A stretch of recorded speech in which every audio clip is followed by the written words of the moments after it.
Buenas noches, el día de hoy vamos a revisar la clasificación para hernias primarias incisionales que emitió la Sociedad Europea de la Hernia. Esta es una guía del 2008, realmente no ha habido una actualización y me parece un tema bastante importante debido a que pues, estandariza los conceptos de estas dos patologías con el fin de tener un entendimiento mundial más exacto de la misma.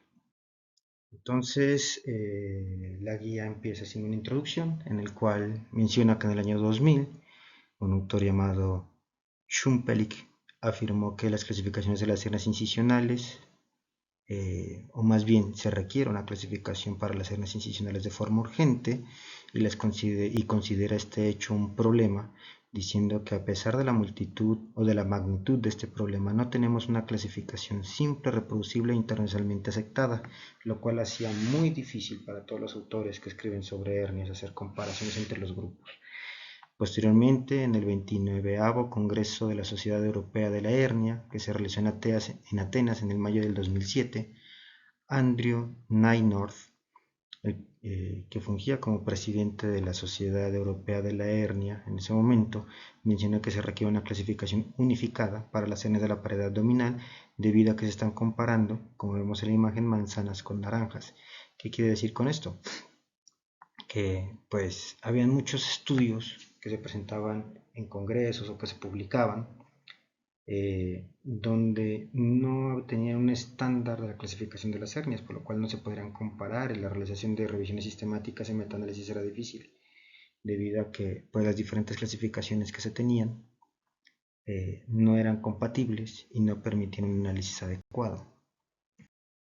Y esto fue lo que promovió pues, la realización de esta guía y este intento de estandarización.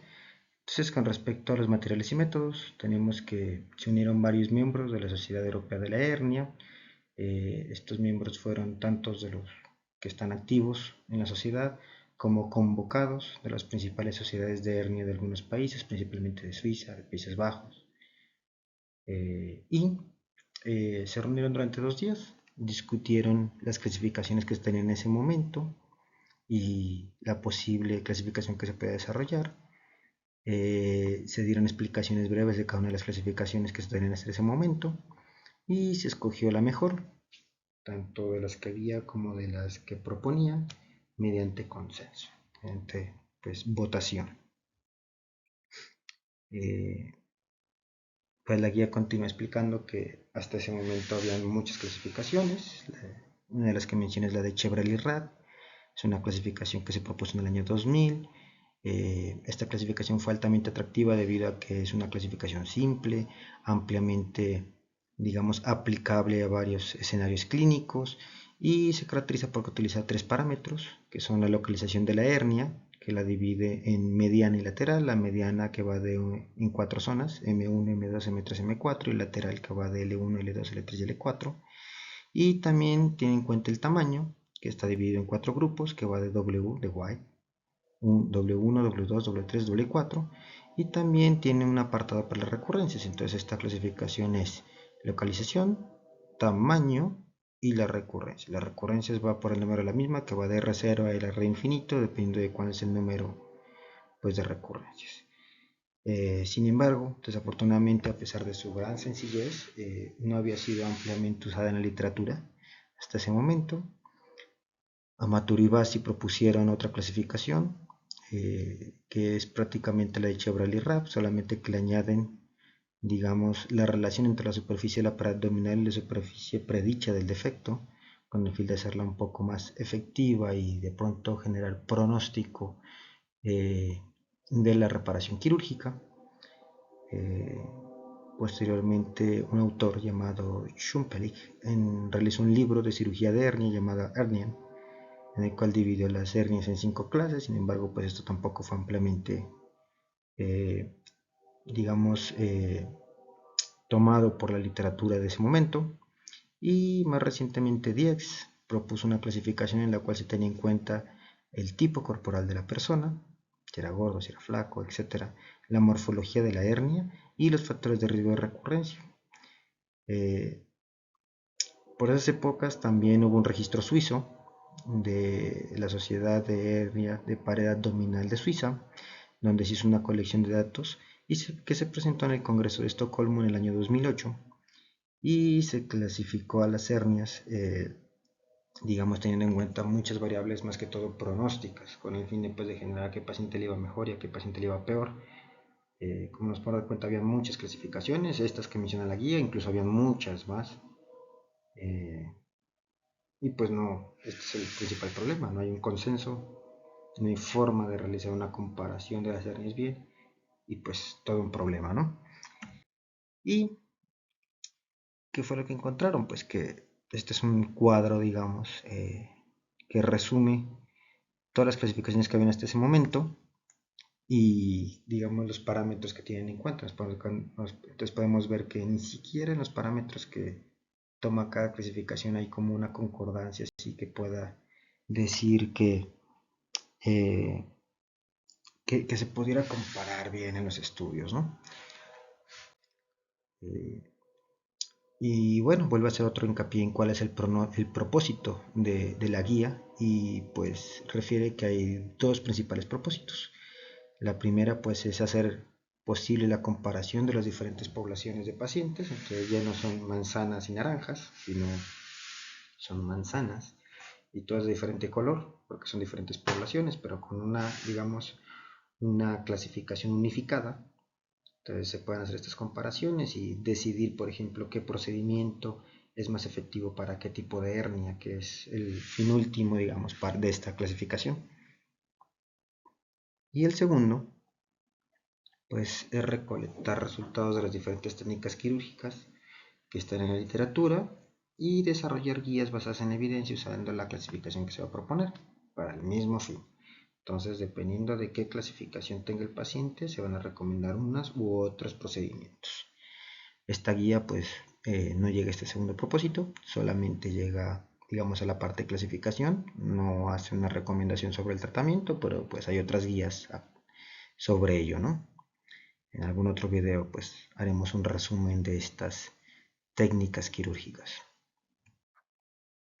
Y empezamos, pues, ¿no? El primer consenso al que llega la guía es que a través de la votación pues decidieron si las guías primarias, que son aquellas de los pacientes que no han sido intervenidos antes, mayoría congénitas, y las hernias posincisionales deberían agruparse de la misma manera para la clasificación.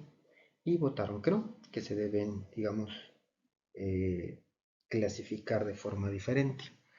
Entonces, para las hernias primarias, que este primer cuadro que vemos aquí, se dieron dos ubicaciones, porque es muy raro que se encuentren hernias, digamos, primarias en otras ubicaciones. Y es que las dos están en la línea media. Bueno, hay una en la línea media y otra lateral, más bien dicho, y hay dos en la línea media, que son las epigástricas y las umbilicales, y dos laterales, que son las espigelianas y las lumbares, ¿no? Eh, Obviamente, pues las epigástricas por encima del ombligo, las umbilicales en toda la cicatriz umbilical, las espigelianas por medio de la línea de Spiegel, y las lumbares, digamos, más latero-posterior a estas.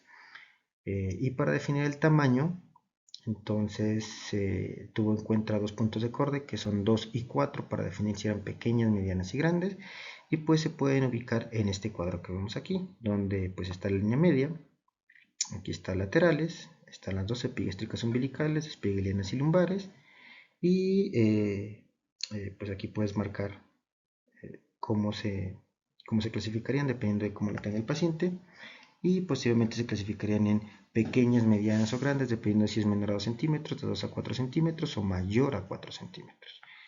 Es una forma muy fácil, ¿no? Dentro de la nomenclatura se puede decir, por ejemplo, una hernia epigástica grande o una hernia umbilical pequeña, y así es como se debe describir. Pues hasta aquí sencillo, ¿no?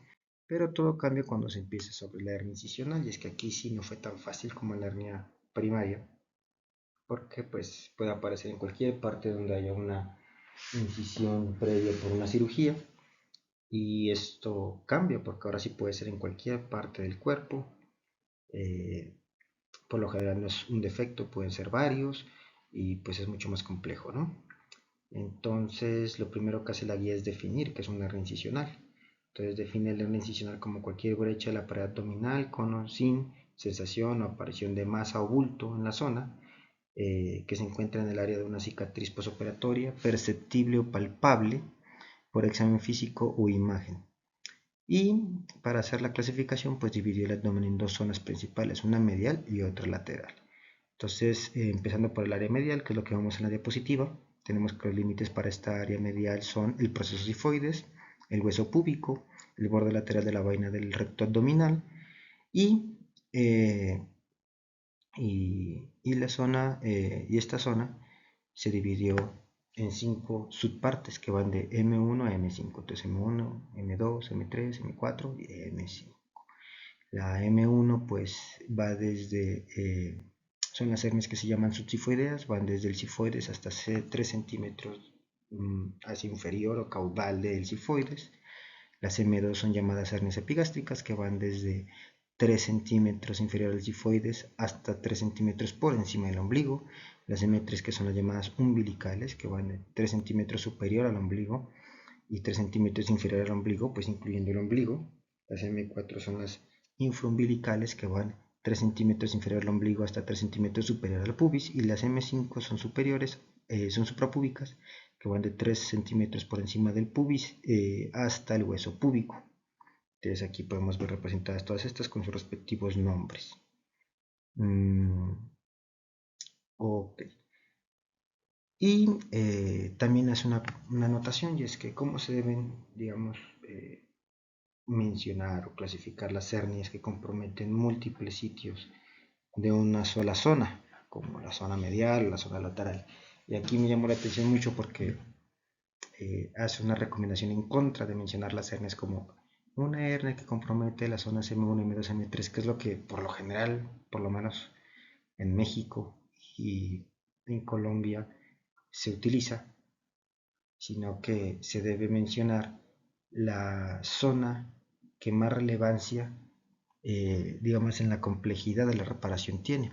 Y pone este siguiente orden: subsifoideas primero, las suprapúbicas segundo, las umbilicales tercero, las epigástricas cuarto y por último las infraumbilicales.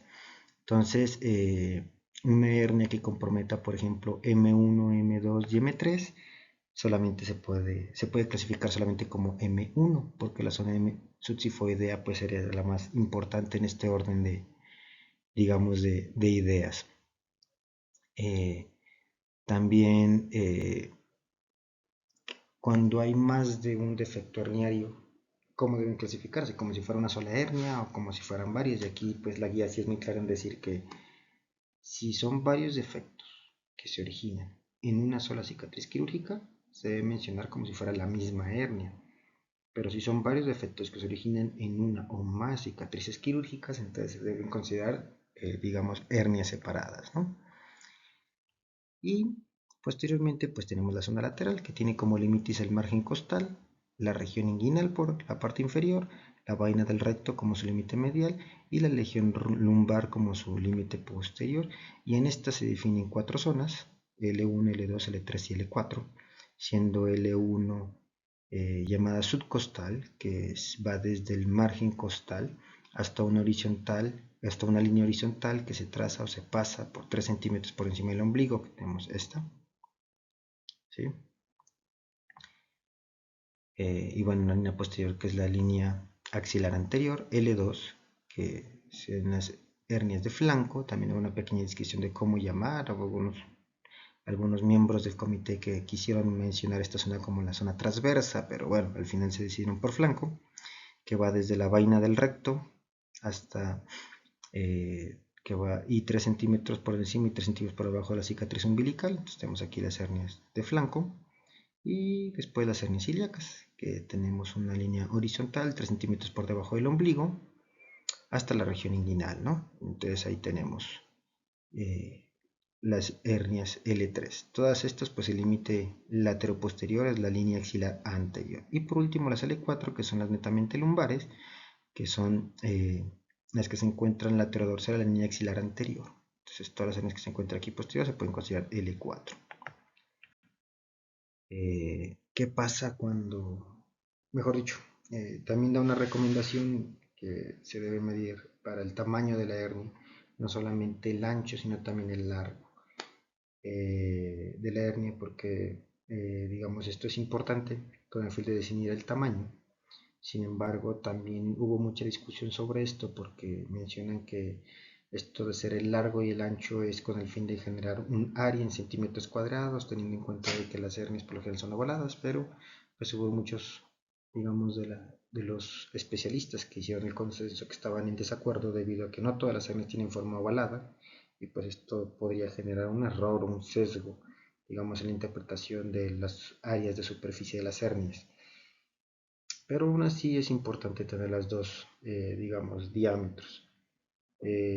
A pesar de que más adelante digamos, el ancho de la hernia va a tener más relevancia debido a que es la que al final le da la clasificación, como W1, 2, 3 y 4. Pero pues se deben tener siempre los dos valores, ¿no? ¿Y qué pasa cuando hay varios defectos herniares? Entonces, para definir la longitud de varios defectos herniares se toma el más superior o el más craneal y el más inferior o más caudal y se va a hacer la longitud completa, ¿no? Hacia haya tejido sano en medio de las dos. Al igual que el ancho, pues toma la que sea más lateral derecha con la más lateral izquierda y se va a sumar los dos, digamos, longitudes para generar la amplitud de la hernia, ¿no? Y de esta manera, pues podemos describir cuando son varios los defectos herniarios.